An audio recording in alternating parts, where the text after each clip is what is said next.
नमस्कार दोस्तों, music uncovered के एक और एपिसोड में आपका स्वागत है। इस एपिसोड में हम बात करेंगे एक ऐसे इंस्ट्रूमेंट की जो इंडियन क्लासिकल म्यूजिक के अंदर जो है वो हार्ट का काम, दिल का काम करता है, जो कि है तबला। तो आज हमारे साथ हैं पीयूष कश्यप जी, जो नमस्कार हमारे दोस्तों। साथ पिछले एपिसोड में भी थे, लेकिन आज ये अपनी विशेषताओं के बारे में बताने वाले हैं हमें, जो कि है तबला।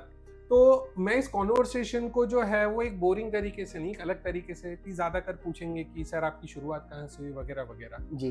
बट आज मैं आपको एक ऐसा क्वेश्चन पूछूंगा जो शायद से ज्यादातर लोगों ने पूछा नहीं होगा। जी। सर, ऐसा एक कौन सा मोमेंट था जहाँ पे आपने तबला पहली बार सुना और जो सिलसिला आपका फिर शुरू हुआ था, तो वहां से जी। शुरुआत करते हैं। जी। तो बहुत बहुत धन्यवाद करता हूँ मैं शर्विल जी आपका जी। कि आपने मुझे इस कॉन्वर्सेशन के लिए इनवाइट किया। तो दोस्तों, मेरी पैदाइश 1988 की है और ये वो दौर था जब तबला उतना ज़्यादा प्रचलित तो था, लेकिन पब्लिक डोमेन में उसकी उतनी ज़्यादा पहचान नहीं थी, क्योंकि इंडियन क्लासिकल म्यूज़िक बहुत पहले से आ रहा है। और ऐसा नहीं है कि सिर्फ 90s में ही अच्छा म्यूज़िक था या अब नहीं है या आगे क्या होगा। तो उस समय जो मेरा फर्स्ट जो मैं कहूँगा लगाव कैसे आया, उस समय ताज चाय की एक ऐड आया करती थी और उसमें जी। उस्ताद जाकिर हुसैन जी जी जी जी। उस ऐड में आया करते थे, और जब मैंने उनको झूमते हुए तबला बजाते हुए देखा, फिर आखिर में वहाँ ताज। तो आखिर में जैसे ही वो वाह ताज, तो जी। वो मोमेंट ऐसा था कि मुझे भी लगा कि नहीं, मैं भी एक दिन ऐसा ही तबला बजाऊं। और मैं बहुत खुश नसीब था कि मैं उनसे एक बार मिल चुका, और अभी भी अपने आप को बहुत खुश नसीब मानता हूं कि उन्हीं के छोटे भाई उस्ताद फजल कुरैशी जी से मैंने थोड़े टाइम तबला सीखा है। जी। तो ये मोमेंट तो मुझे भी याद है सर, मतलब मैं लिटरली अपने आप को बहुत लकी समझता हूँ कि जब ये एक दुखद खबर जो हमें मिली थी कि वो इस दुनिया में नहीं रहे, बस उसके कुछ ही महीने पहले उनका आखिरी मुंबई वाला जो कॉन्सर्ट था, जो जी। गुरु पूर्णिमा वाला था, जहाँ पे जी, हम दोनों जी, साथ जी। में गए थे कि नहीं आपको चलना ही है। और मैं इनको थैंक करना चाहूंगा कि इन्होंने मुझे कंपलसरी बोला था कि नहीं आपको आना ही आना है। तो वहां पे हम दोनों साथ में गए थे और लिटरली उनसे पैर छुए 2 बार, वो भी। जी, जी, जी। ये देखकर और उनका जो ऑरा जो था वो देखकर तो मैं एकदम स्तब्ध हो गया। मतलब मुझे फील हो गया कि एक एक एक इंसान एक कौन से लेवल तक एक इंस्ट्रूमेंट की वजह से जा सकता है। जी, तो जी, बस जी। इसी चीज को आगे बढ़ाएंगे और मैं पूछना चाहूंगा कि चलो ठीक है, आपने तबला वगैरह सीखना शुरू किया, तो आप गुरु शिष्य परंपरा से गए या आप एक ट्रेडिशनल जैसे कि म्यूजिक क्लास वगैरह में जाते हैं, तो ये शुरुआत कैसे हुई? मतलब आपने एक कौन से स्टेप लिया जहाँ पे वो पहला एक आपका डिसीजन था जहाँ पे आप लोग तबला चूज किया? जी, तो मैं बताना चाहूँगा दोस्तों कि शुरुआत में मैंने ढोलक से स्टार्ट किया था तो एक्चुअली। अच्छा। तो मेरे पापा से मैंने कहा कि पापा मुझे आप ढोलक खरीद कर दो। जी जी जी। तो ऑल्दो मेरे पूरे घर में कोई म्यूज़िकल इंस्ट्रूमेंट प्ले नहीं करता था, तो मेरे पापा ने बहुत ही शुरुआती तौर पे जो ढोलक आती है, वो लाकर दी और मैंने उस पे प्रैक्टिस करके आरती पे और भजनों पे बजाया। फिर मेरे पिताजी को ये लगा कि नहीं, अगर ये बजा रहा है तो मुझे इसको प्रॉपर तालीम दिलवानी चाहिए। तो उस समय मैं ग्वालियर के पास एक शहर है शिवपुरी, अरे वाह। वहाँ पे मैं रहता था, और वहाँ पे उस्ताद मुन्ने खां साहब से मेरे पापा की मुलाकात हुई, और उन्होंने कहा कि सर, अगर आपका बच्चा छोटा है और सीखना चाहता है तो this is the right age. तो मैं बताना चाहूँगा दोस्तों कि मैंने बहुत ही अर्ली एज से सीखना स्टार्ट किया ये था। ढोलक की बात कर रहे हैं आप? ये मैं तबले की ही बात कर रहा हूँ। अच्छा, नहीं आपने जो तो बोला ढोलक से शुरुआत हुई थी आपकी, जी। तो ढोलक की शुरुआत कहाँ से हुई थी सर? ये मतलब ये हमें नहीं सर पता था। ढोलक की शुरुआत बस रैंडमली ऐसे ही हो गई थी। अच्छा। तो ढोलक मैंने किसी की नहीं सुना था, बस हाँ। जो नॉर्मल घरों में बजती है उस जी। तरीके से सुना था। तो मुझे लगा कि अगर मैं तबला देख रहा हूँ टीवी हाँ पर, हाँ हाँ हाँ। तो मैं कैसे भी करके कुछ तो इसका सिमिलर एक इंस्ट्रूमेंट मैं चूज कर सकता जी हूँ। जी तो जी जी। आई चोज ढोलक, और वो मैंने बजाया भी, और सक्सेसफुली जब उसको बजाया तब मेरे पिताजी को लगा कि इसे सिखाना चाहिए। तो उस समय ढोलक कम लोग सिखाते थे। सबसे ज्यादा इंडियन क्लासिकल म्यूजिक में जो पहला इंस्ट्रूमेंट जो अगर मैं कहूँ तो वो तबला ही है। जी। तो उससे ही आपका रिदम सेंस डेवलप होता है और ओके। उससे आप आगे की चीजें सीख सकते हैं। सर तो अगर मैं बोलूँ कि जो तबला की जो ओरिजिन थी, जहाँ से तबला शुरुआत हुआ, जी उसके पहले तो मैंने अपना जो थोड़ा बहुत पढ़ाई किया है कि तबला भी एक इंस्ट्रूमेंट को तोड़ के बना था।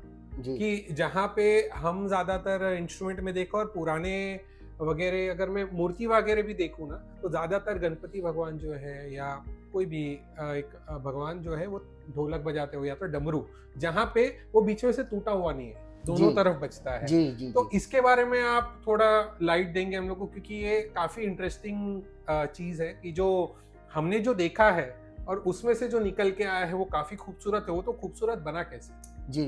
तो मैं इसकी शुरुआत थोड़ी माइथोलॉजिकल है, अच्छा। तो मैं माइथोलॉजिकल एस्पेक्ट में थोड़ी सी बात करना चाहूँगा हम्म। कि जैसे कि हम सब जानते हैं कि दुनिया की शुरुआत जो है वो बिग बैंग से हुई, जी। और यही हमारा हिंदू धर्म भी कहता है कि दुनिया की शुरुआत जो है वो एक बड़े धमाके के साथ आदि शक्ति उस समय प्रकट हुई। जी। तो जो शक्ति का जो एक्सट्रीम जो लेवल है जी। वो अल्टीमेटली फायर एलिमेंट बहुत ज्यादा है। और आज भी हम जानते हैं कि हम जितनी भी जगह अगर पावर जनरेट करना हो, so we always try to make up the fire. जी। तो उसी समय जैसे कि माइथोलॉजी में आया है कि आदि शक्ति ने दो देवता जी। प्रकट किए, भगवान शिव और भगवान विष्णु। जी। और जो उस धमाके की आवाज थी वो बहुत ज्यादा थी और पूरा ब्रह्मांड उससे कांप रहा था। जी। तो जैसे भगवान शंकर ने पहले आप लोगों ने पढ़ा है कि समुद्र मंथन के समय जैसे जी। उन्होंने विष हाँ। पीकर इस धरती को बचाया था, जी। उस समय पूरे ब्रह्मांड को जो बचाने वाले थे उस कंपन से वो थे भगवान शिव। और वो साउंड उन्होंने अपने इंस्ट्रूमेंट डमरू में कैप्चर किया। हाँ। और वही डमरू की आवाज जो है उन्होंने सारे धमाके की जो आवाज थी वो एक इंस्ट्रूमेंट में इस तरीके से सम्मिलित कर दी कि वो आगे जब भी प्रलय की बात करते थे या कुछ भी करते थे जी। तो वो डमरू बजा के करते थे, क्योंकि वो पूरे ब्रह्मांड को हिलाने की ताकत रखता था। तो बाद में जब उनके बेटे भगवान गणेश जी आए, तो भगवान गणेश हम सब जानते हैं कि वो बुद्धि के देवता हैं, और उन्होंने ही वो डमरू से एक और इंस्ट्रूमेंट जो है वो ओरिजिनेट किया। और उनके हाथों में हम सब देख सकते हैं कि मृदंगम हमेशा उनके हाथों में होता है। मेरा रेफरेंस पॉइंट भी वही था। जी। तो जैसे कि वो बुद्धि के देवता है, तो लैंग्वेज हर कोई जानता है, लेकिन तबले की अपनी एक लिपि है, अपनी एक लैंग्वेज है। तो जो डमरू की गड़गड़ाहट थी, उन्होंने उस गड़गड़ाहट को अलग अलग बोल में, जैसे धा, ता, तिन, कड़ान, इस तरीके से उन्होंने इसको लिपिबद्ध करना चालू किया। अच्छा। और उससे एक नया इंस्ट्रूमेंट आविष्कार हुआ भगवान गणेश जी के माध्यम से, और वो था मृदंगम। और फिर बाद में जैसे जैसे मॉडर्न सभ्यता आती गई, युग चेंज होते रहे, लेकिन इंस्ट्रूमेंट हमेशा थे और हमेशा शायद रहेंगे जब तक धरती है। हाँ। तो मैं आगे आपकी बात थोड़ा और आगे ले जाना चाहूंगा कि इसका मॉडर्नाइजेशन कैसे हुआ, तबला कहाँ से आया। हाँ। तो इसके बारे में एक बहुत ही प्रचलित स्टोरी ये है कि मृदंगम और पखावज दो इंस्ट्रूमेंट तो हमारे यहाँ सदियों से थे, भगवान गणेश जी के हाथ में हम देखते आ रहे हैं। तो जब मुगल काल आया और उस समय अमीर खुसरो साहब थे, तो अमीर खुसरो साहब ने एक्सपेरिमेंटल पर्पस के लिए एक इंस्ट्रूमेंट को बीच में से दो भाग करके ये सोचा कि इससे कुछ नया मैं बनाता हूँ।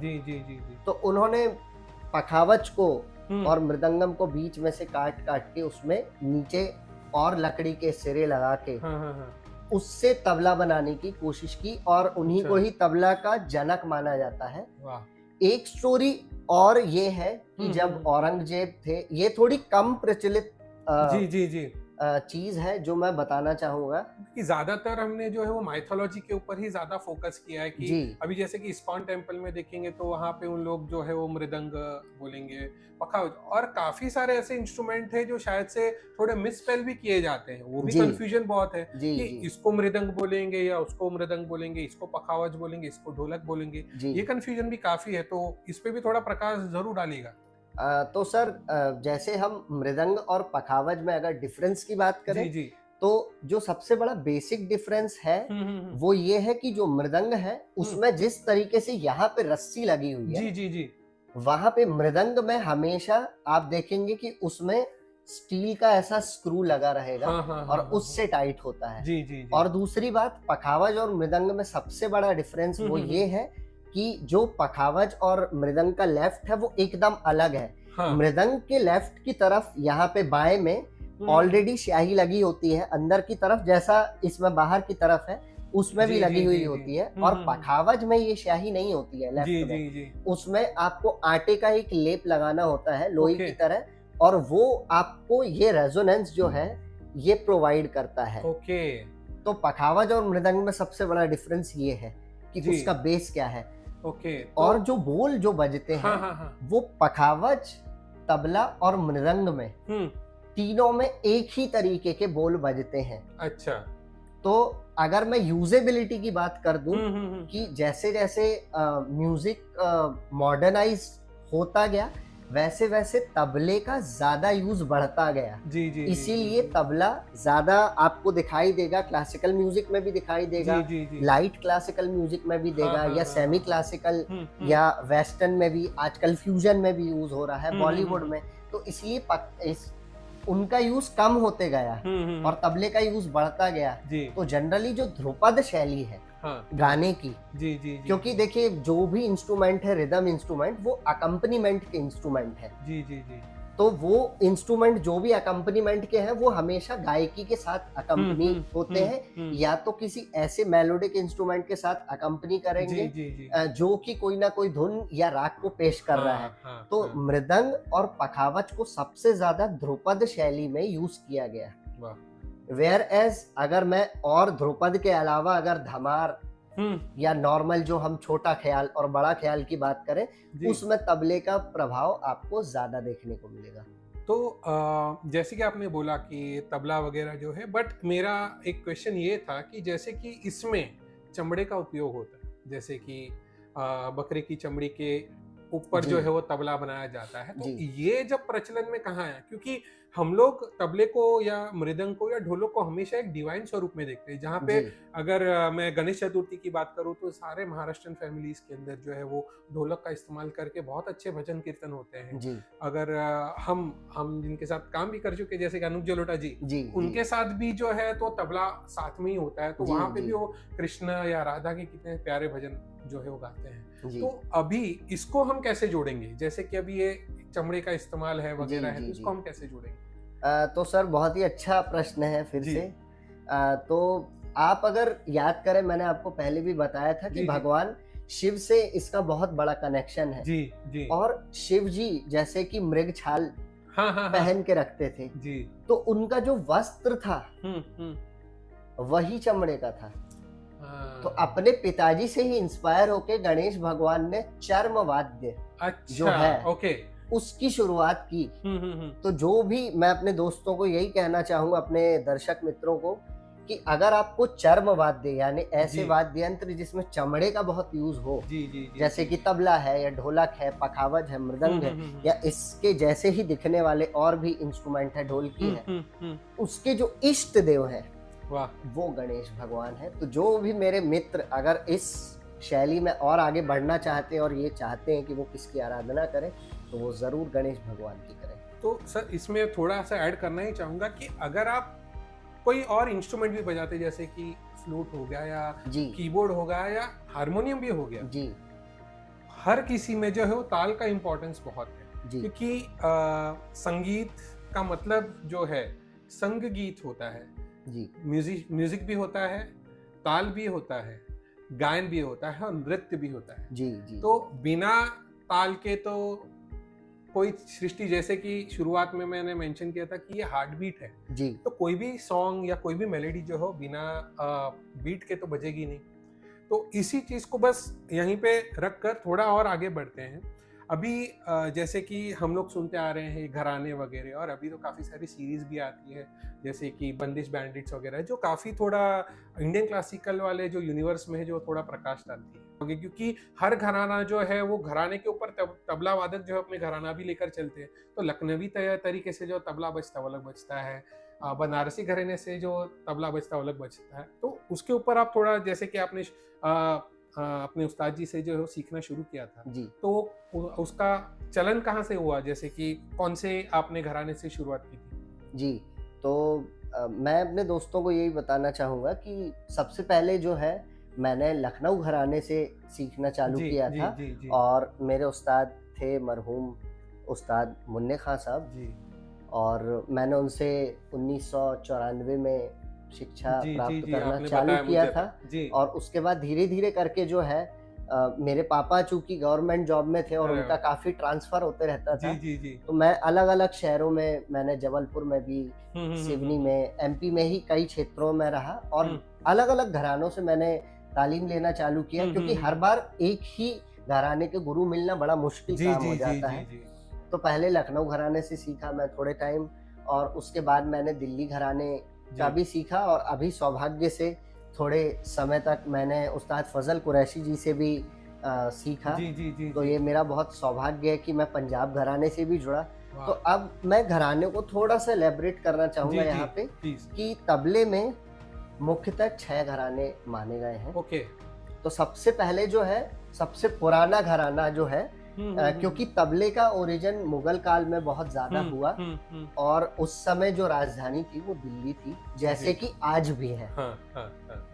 तो तब जो है तबला दिल्ली में बहुत ज़्यादा सुना जाता था। हुँ, हुँ, तो दिल्ली घराने की शुरुआत वहीं से हुई। हुँ।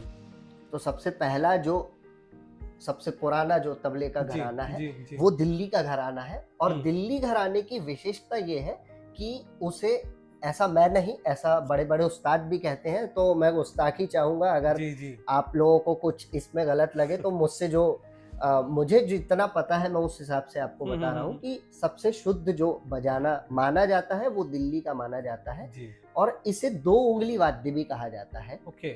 इसलिए क्योंकि जैसे हम तबले को ऐसे बजाते हैं, हुँ, हुँ, या हुँ। तिरकिट हम इस तरीके से, अगर मैं इसकी बात करूं तो मैं ऐसे तिरकिट बजाता हूं, हुँ, हुँ। दिल्ली वाले ज्यादातर इसे इस तरीके से बजाते हैं। जी, जी। तो दिल्ली वाले इसीलिए बहुत ज्यादा फास्ट तबला भी बजा पाते जी, हैं, जी, जी। क्योंकि वो टेक्निकली थोड़ा सा एडवांस है। हाँ, और they go in detail about the basics. Okay. तो सबसे पहला घराना दिल्ली घराना है। हुँ। फिर उसके बाद जो आता है, और थोड़ा हम नीचे की तरफ हुँ, आते हैं, हुँ, हुँ। तो जैसे जैसे मुगल काल बढ़ता गया, म्यूजिक नॉर्थ हुँ, से हुँ, साउथ की तरफ बढ़ता गया। हुँ।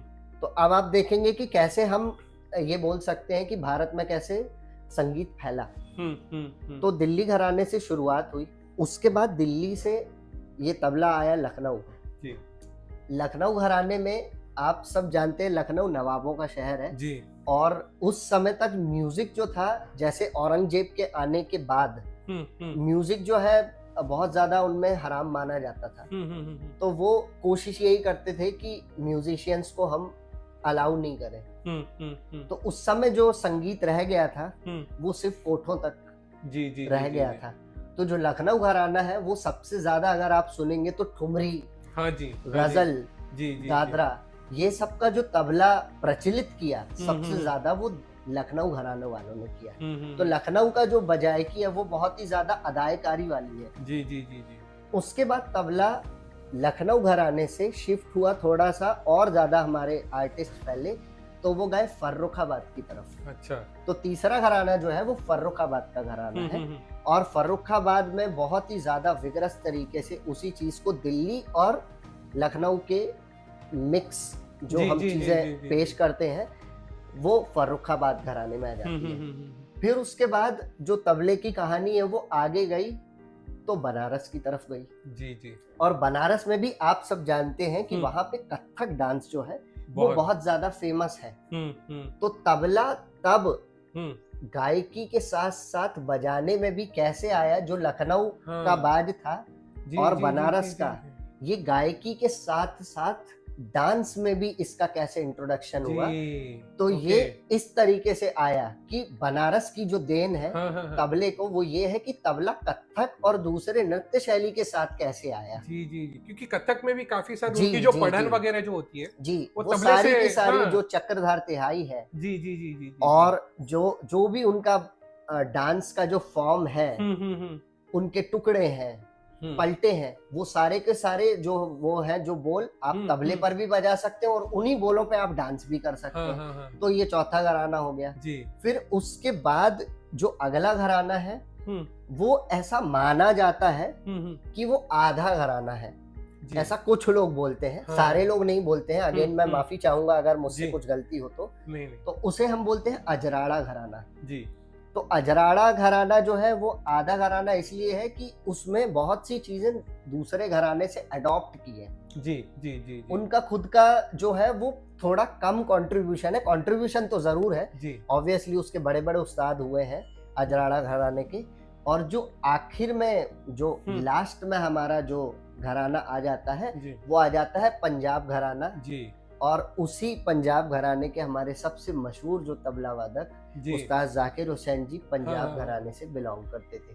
तो ये जी। इस तरीके से ये 6 घराने हैं सर। हाँ हाँ हाँ और ये 6 घराने को मैं इसी तरीके से आप लोगों के सामने मैंने कोशिश की है बताने जी जी की। जी जी तो थोड़ा सा इसमें और रोशनी डालते हैं। अब आपने जब बोला कि घराने शुरू हुए, तो घराने में एक्सेप्ट होना कब शुरू हुआ? जैसे कि आपने बताया कि जब आपने मुगल सल्तनत जब चल रही थी तब तबले तबले का चलन थोड़ा बढ़ने लगा, उसको इंडियन क्लासिकल, तो इंडियन क्लासिकल का ओरिजिन जो है वो किस इंस्ट्रूमेंट से आप मानते हैं कि हुआ होगा? सर जहाँ तक मेरी समझ है इंडियन क्लासिकल, अगेन मैं माइथोलॉजिकल जी जी एस्पेक्ट जी में जी जा जी रहा हूँ 100%। कि अगर आप बहुत पहले की बात देखें, अगेन भगवान शिव और माँ पार्वती, जी जी माँ जी जी देवी जी जी जी की बात होती है कि जब भगवान शंकर जी की जो पहली पत्नी थी हाँ माँ सती, हाँ उनका जब देहांत हुआ और हम्म। वो बहुत ही रौद्र रूप में आ गए। जी जी जी जी जब वो शांत हुए, हम्म पहले तो जब वो रौद्र रूप में थे तो उन्होंने तांडव नृत्य किया जी जी बिल्कुल और डमरू भी जोर से बजाए। हम्म फिर उसके बाद जब वो विरह में थे, हम्म बहुत ही ज्यादा शोक में थे हम्म माँ पार्वती के जाने के बाद, हम्म माँ सती के जाने के जी बाद जी उनके मुख से पहला राग निकला और उसी राग को हम राग भैरव कहते हैं। जी तो इंडियन क्लासिकल का जो ओरिजिन है वो हाँ, हाँ, भगवान शिव के ही मुख से हुआ। अच्छा दूसरी कथा ये है कि जब माँ पार्वती जी जो कि सती जी का ही पुनर्जन्म थी, जब उन्होंने भगवान शिव के लिए व्रत रखा, और जैसा कि आज भी हमारे भारतवर्ष में हिंदू धर्म में हरतालिका तीज का व्रत जी जो जी रखा जी जाता जी है जी वो माँ पार्वती जी को ही डेडिकेट किया जाता हाँ, है कि हाँ। जैसे माँ पार्वती जी को बेल पत्र और खाकर और उतना निर्जला व्रत करके भगवान शिव मिले, जी जी जी वैसे ही करके हमारी भी महिलाओं को और ऐसी स्त्रियां जो शादी के लिए अच्छा वर ढूंढती हैं उन्हें मिले शंकर जी की तरह। तो उस समय का ऐसा कहा जाता है कि फिर से संगीत की उत्पत्ति माँ भगवती के मुख से भी हुई। और उस समय जो राग आई भैरव की ठीक ऑपोजिट जेंडर की मैं अगर राग कहूँ जी जी तो वो राग भैरवी थी। हाँ, तो शिव जी के मुख से जो निकला वो राग भैरव, जी जी और जी माँ पार्वती के मुख से निकला वो थी राग भैरवी। भैरवी। तो ऐसे करके हम बोल सकते हैं कि म्यूजिक का ओरिजिन हुआ। और अगर आप as a whole scripture wise जाएंगे तो जैसे कि हमारे हिंदू धर्म में 4 वेद हैं, उसमें साम वेद में इसका जिक्र जी किया जी गया जी है जी जी कि साम वेद में उसकी भी एक छोटी सी कथा है, अगर आप चाहें तो मैं आपको बताता हूँ। जी जी बिल्कुल, हम तो चाहते ही हैं। तो दर्शकों आप सब ये जानते हैं कि हिंदू धर्म में 4 वेद हैं, ऋग्वेद, सामवेद, यजुर्वेद और अथर्ववेद। जी जी तो जो सामवेद है उसमें ज्यादातर म्यूजिक का बहुत बड़ा उल्लेख किया गया है। जी जी जी और जैसा आप सब जानते हैं कि आदि शक्ति ने ये दुनिया बनाई, फिर उसके बाद भगवान शिव और भगवान विष्णु आए, और भगवान विष्णु की नाभि कमल से ऐसा कहा जाता है कि भगवान ब्रह्म आए। अब एक स्टोरी मैं आपसे ऑलरेडी कह चुका हूँ कि साउंड जी, को जी, कैप्चर कैसे किया, जी जी लेकिन एक स्टोरी ये कहती है कि वो जो कैप्चर किया फिर भी थोड़ा सा तो अंश साउंड का रह जाएगा और रह गया है। आज भी हम सब ये जानते हैं कि ब्रह्मांड में भी एक तरीके का साउंड है जिसे ओम से कंपेयर किया है, साइंटिस्ट ने कई बार किया है। कई बार यूट्यूब में भी उसके काफी जी। वीडियोस मिल जाते हैं जहाँ पे ब्लैक होल को कैप्चर करने के समय में ओम काफी की सारा जो आवाज है आई। वो एक रेजोनेंस आते रहता है जो जी। ओम से ज्यादा मिलता जुलता है। जी, तो अब जैसे ही भगवान विष्णु की नाभि कमल से ब्रह्म आए, जी जी। तो तीनों का काम अलग अलग बट गया। एक भगवान जो थे वो सृष्टि का निर्माण करते थे, जी। दूसरा चला रहे हैं, और तीसरे सृष्टि के अंत तक उसका कैसे डिस्ट्रक्शन होना है जी।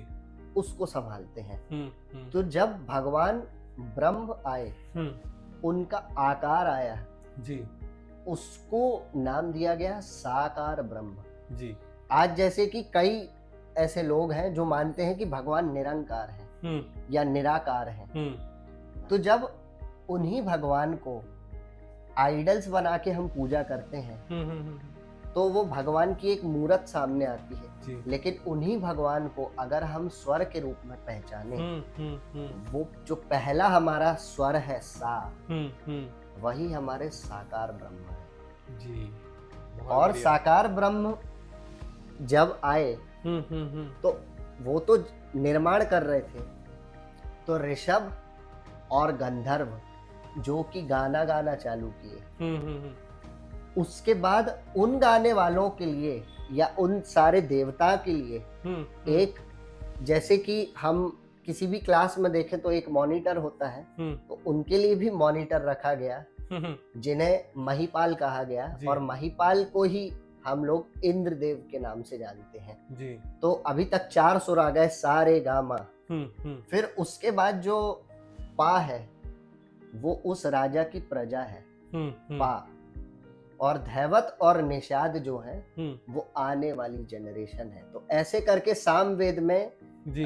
ये एक बार पंडित छन्नूलाल जी ने भी इसका उल्लेख किया था अपने एक प्रोग्राम के दौरान कि कैसे 7 सुर को उल्लेखित किया गया है सामवेद में, और कैसे हम इसको माइथोलॉजिकल एस्पेक्ट में देख सकते हैं। तो ये एक म्यूजिक का ओरिजिन, ये काफी डीप आपने इंसाइट दिया था कि तबले के साथ साथ इंडियन क्लासिकल म्यूजिक का ओरिजिन जो था, जहाँ पे हम वहाँ पे बात कर ले कि सरगम, जहाँ पे सरगम में हर एक सुर का जो एक अपना नाम है जी, तो वो वहाँ से शुरुआत करके हम कहाँ तक पहुँचे हैं, जहाँ की दैवत और निषाद की बात की, जहाँ पे हम अभी चलन में आ रहे हैं, जहाँ पे हमें दैवत और निषाद के उपनाम दिए गए हैं, ऐसा मैं सोचता हूँ जी।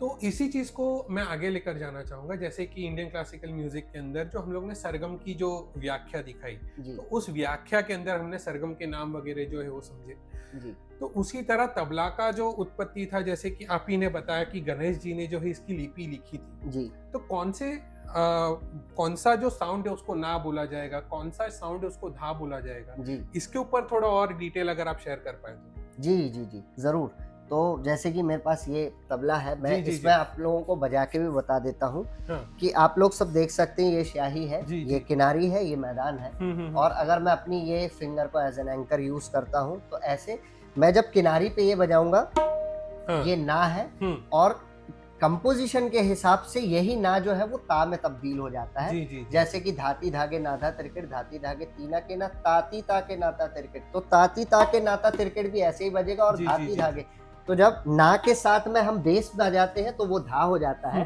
और नहीं तो अगर हम प्लेन इसको ऐसे ही बजा देते हैं तो ये ना या ता में कन्वर्ट हो जाता है। फिर अगला जो बोल है इसका वो तिन है जो ऐसे बजता है, और इसके साथ में तिट है जो कि स्याही पर बजता है।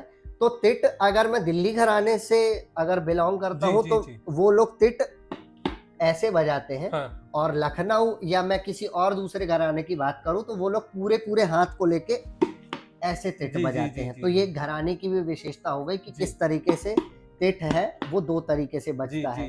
फिर उसके बाद अगर मैं और बात करूं बोल की, तो धीरे धीरे का बोल है जो कि पूरे पाम से इस तरीके का ये वाले पार्ट का हम यूज करते हैं। और उसके बाद और बोल है त्रक है, और इसके बोल है जैसे कि का है, कड़ान है, तो कड़ान भी ऐसे करके या ऐसे करके यूज होता है, और घिड़नग है। तो इस तरीके के जो बोल हैं वो तबले में हम लोग नॉर्मली बजाते हैं। तो हम लोग तो काफी लकी हैं क्योंकि आप इतने सारे घराने से जो सीख कर आए थे, तो इसकी वजह से आपने दिल्ली घराने का भी एक टेक्निक बता दिया, आपने उसके बाद वाले दूसरे घराने का भी टेक्निक बता दिया। तो इसके अंदर मैं थोड़ा क्यूरियस हूँ कि ऐसे कौन कौन से ऐसे उस्ताद हुए हैं जो, मतलब उस्ताद जाकिर हुसैन साहब तो है ही है, जी जी लेकिन उनसे ज्यादा फेमस अभी तक वैसा कि इतना कोई फेमस हुआ नहीं है, या जो म्यूजिक फील्ड से नहीं है उन्होंने उनका नाम नहीं सुना है। जी तो वो उस्तादों के बारे में अगर आप कुछ बताना चाहे तो। जी। बहुत अच्छा आपका प्रश्न जी है जी फिर जी से।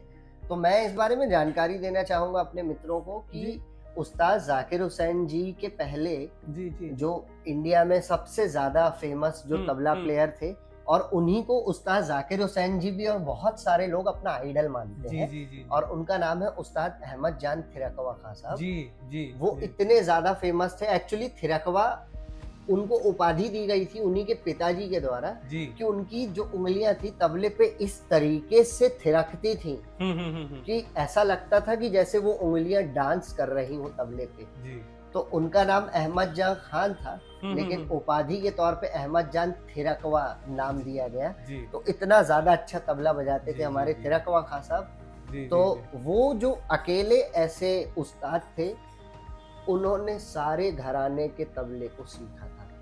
ओ वो अकेले ऐसे उस्ताद रहे हैं जो सारे घराने के तबले जानते थे। वो फर्रुखाबाद की भी स्टाइल बजाते थे, दिल्ली की भी बजाते थे, पंजाब की भी बजाते थे, सारी स्टाइल उन्होंने जी जी जी अपनाई थी। और उनके साथ ही साथ में मैं ये बताना चाहूंगा अपने दर्शकों को कि हिंदुस्तान पाकिस्तान जैसे अलग हुआ, जी तो बहुत सारे ऐसे आर्टिस्ट थे अच्छे जो वहां चले गए, और कुछ आर्टिस्ट जो है हमारा नसीब था कि वो यहाँ पर रुक गए। जी तो उन्हीं के समकालीन जो थे उस्ताद कादिर बख्श, वो भी बहुत फेमस थे, और उनके बारे में सिखाने के तौर पे बोला जाता है कि उन्हीं के सबसे ज्यादा शागिर्द हुए एक टाइम पर। उनके ऐसा बोला जाता है उस्तादों के मुंह से, मैंने सुना है कि उनके लगभग 1.25 लाख शागिर्द थे वाह एक टाइम पर। और जाकिर हुसैन जी के पिताजी और एक और हमारे जैसे जाकिर हुसैन जी हैं, उन्हीं सेम घराने से बिलोंग करते हैं उस्ताद तारिक खान साहब, जो बहुत ही अच्छा तबला बजाते हैं। जी जी गजल जी में शायद उनसे अच्छा तो कोई तबला नहीं बजाता है।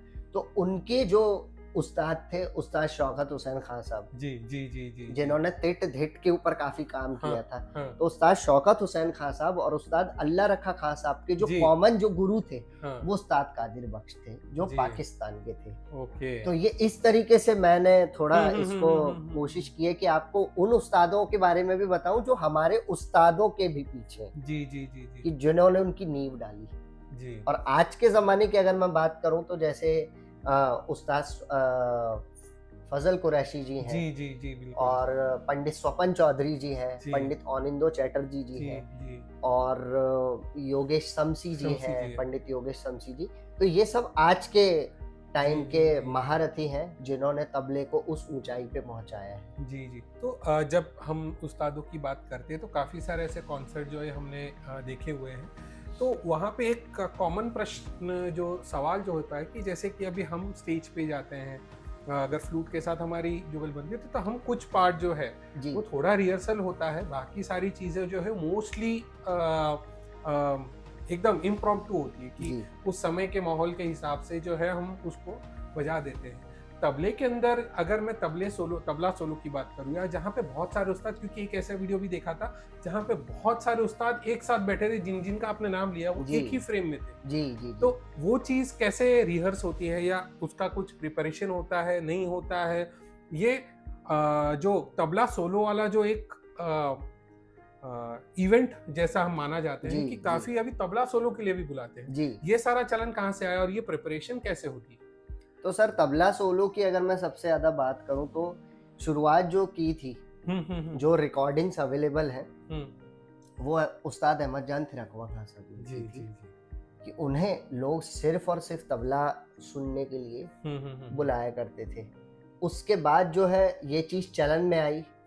तो जैसे कि उस्ताद अहमद जान थिरकवा खान साहब के जितने भी शागिर्द थे जी और उसमें जैसे कादिर बख्श साहब, और फिर उनके बाद उस्ताद शौकत हुसैन खान जी जी जी और उस्ताद अल्लाह रखा खान साहब, ये सब संगत के साथ साथ बहुत अच्छे सोलो प्लेयर्स भी थे। जी तो जब भी सोलो प्लेइंग की बात आती है तो हम एक पर्टिकुलर थीम को याद रखते हैं जी जी। कि जैसे अगर आप सबसे जो कॉमन ताल है 3 ताल, उससे ज्यादातर लोग शुरुआत करते हैं।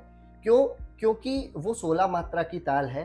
धा धिन धिन धा, धा धिन धिन धा, धा तिन तिन ता, ता धिन धिन धा।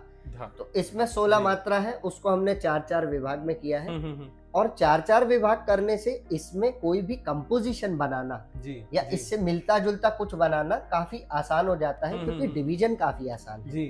तो इसकी बढ़त सबसे ज्यादा होती है। तो जैसे ही कॉन्सर्ट लेवल की बात आती है कि एक साथ बहुत सारे उस्ताद अगर परफॉर्म कर रहे हैं, वो अपना एक बेसिक थीम रखते हैं और उस बेसिक थीम के हिसाब से वो अपनी अपनी चीजें उसमें पेश करते चले जाते हैं। कि सपोज आपने अगर एक राग चालू की है तो किसी और ने वो राग को लेके कोई एक बंदिश चालू की, फिर किसी ने उस बंदिश की तान गाई। तो इस तरीके से वो बढ़त होती है और जब ये एक साथ बजाया जाता है तो बहुत ही खूबसूरत, बहुत खूबसूरत। तो इसी चीज को मैं यहाँ पे विराम देना चाहूंगा और डेफिनेटली आपको बिना तबला बजाए तो नहीं जाने दूंगा। तो कुछ चीज जो हमारी ऑडियंस के लिए आप जो बजाना चाहे। जी जरूर। तो बहुत बहुत शुक्रिया ये मौका देने के लिए। तो यहाँ पे मैं आप लोगों को एक छोटा सा रेला सुनाने वाला हूँ और वो रेला पंजाब के उस्ताद तारिक खान साहब का है और वो इसे ट्रेन की आवाज, इंजन की आवाज का रेला बोलते हैं। जो इसके बोल हैं मैं दर्शकों को बता दूं, वो है ताकिट धनक धिन नाकिट तनक तिन। तो इसको हम ऐसे समझते हैं।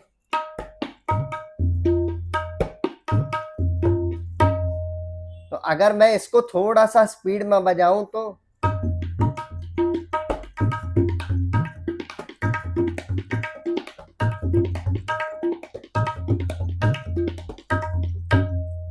इस तरीके से जाता है। और जैसे कि वो एक्सप्लेन करते थे कि हम लोग ऐसा समझते हैं कि जैसे ट्रेन का इंजन जो है शुरुआत हुआ और धीरे धीरे करके वो बढ़ना चालू हुआ और कैसे लास्ट में वो स्पीड बढ़ता है। तो इस तरीके से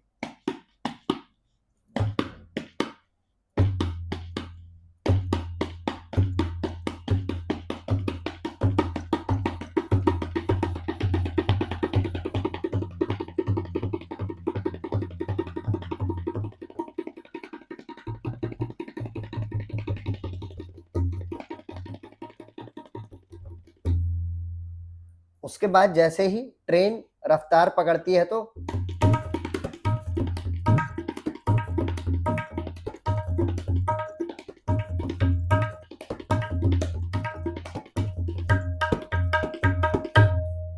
पीयूष जी बहुत बहुत धन्यवाद आपका तबला सुने। मैं तो मतलब मैं बता नहीं सकता मैं क्या फील कर रहा हूँ। आप जैसे इन्होंने जैसे कि बताया था कि ये दिल की धड़कन है, तो बिल्कुल ये दिल की धड़कन जैसा इन्होंने बजाया। तो मैं ज़रूर इस कॉन्वर्सेशन को और आगे लेकर कर जाना चाहूँगा और गहरा करना चाहूँगा। बट इस वीडियो को मैं यहीं पे बस एक विराम देना चाहूँगा। तो मैं अपने दर्शकों को कहना चाहता हूँ कि अगर आपको कुछ भी सवाल हो, क्वेश्चन हो म्यूजिक रिलेटेड, तो ज़रूर हमें कमेंट सेक्शन में ज़रूर बताइएगा। आपका अप्रिसिएशन ज़रूर बताइएगा लाइक करके अगर आपको ये वीडियो अच्छा लगा हो, और इस चैनल को सब्सक्राइब जरूर कीजिएगा, क्योंकि ऐसे कंटिन्यूस वीडियो जो है हम और एक्सपर्ट्स के साथ जो है वो लेकर आने वाले हैं। तो प्लीज़ बने रहिए हमारे साथ। और इसी फाइनल नोट पे मैं पीयूष जी को थैंक यू बोलना चाहूंगा कि मैं भी आपका बहुत बहुत शुक्रगुजार हूँ कि आपने मुझे जी इस प्रोग्राम के लिए आमंत्रित किया। आपने हमें समय दिया, उसके लिए बहुत बहुत धन्यवाद। और इसी नोट पे thank you so much and will meet you in the next video.